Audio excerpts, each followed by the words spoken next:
Hello everyone. I know the world is a scary place right now, and we are all doing our best to keep ourselves safe and healthy and to keep other people safe and healthy. So I thought I would make a video and let you know what I'm doing with my lockdown to keep myself sane.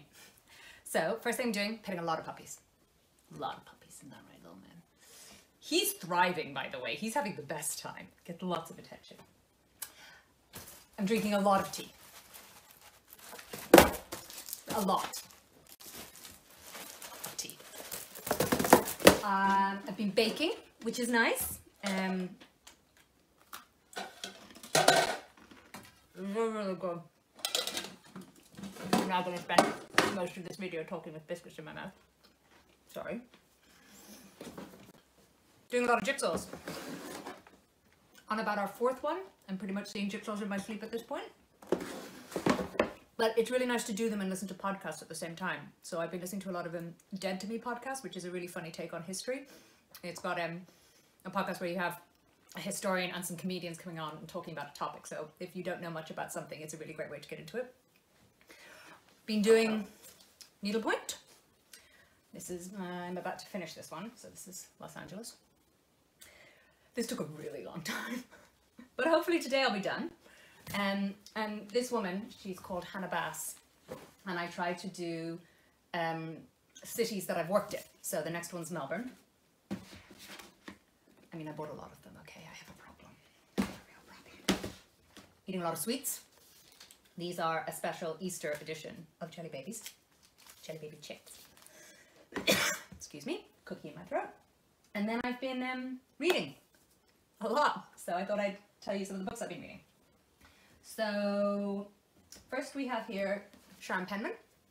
Obviously you can see I have read this book a million times. She is a wonderful historical fiction writer, and I have read all of hers many, many times, and they're very comforting. I find when things are a bit unsure, reading books that you've read before is makes you feel very safe. So it's like wrapping yourself in a big literary duvet. So that's why I'm rereading Ken Follett, who is again amazing. This and World Without End are two of my favorites of his. Then we have here, this is Martha. I don't know if anybody else here knows who Martha Mitchell is, but she's one of the characters in Watergate, and this is a biography about her. And just so you know, Martha was right. Lady from the Black Lagoon. It is a book about Millicent Patrick, who was one of, if not the creator of the creature from the Black Lagoon. And I think the book is about how she didn't get proper. Oh, that's from my mom. Huh. She didn't get proper credit for her in her life. Yeah, this is from my mom. Sweet of her. Fall on Your Knees, which is another historical fiction book set in Nova Scotia at the turn of the century, and it goes from Nova Scotia and it follows one family and over about 20 or 30 years, and it ends up in sort of New York in the post-World War I. Diary of a Provincial Lady. This is set in a small town in the 1930s in England, and I would describe this as kind of like the literary version of A Great British Bake Off.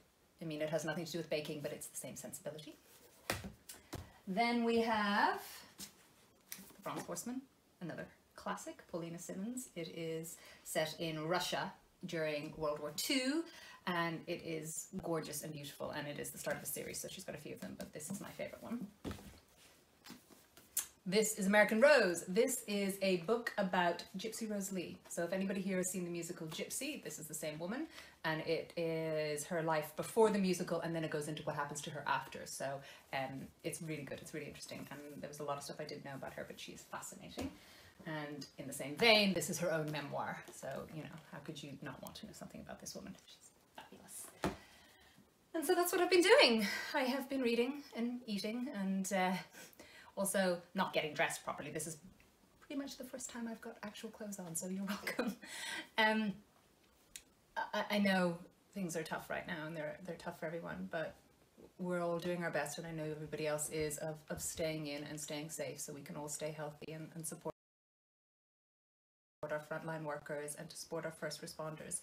And I just want to say thank you to everybody for supporting HomeCon, because it is supporting these brilliant people in what it is they're doing to keep us all safe and healthy, and I want to thank you all for doing that, because you staying safe keeps other people safe, and it keeps the people I love safe. So I want to say thank you to that. And thank you to Rachel for asking me to do this, and thank you to you all again.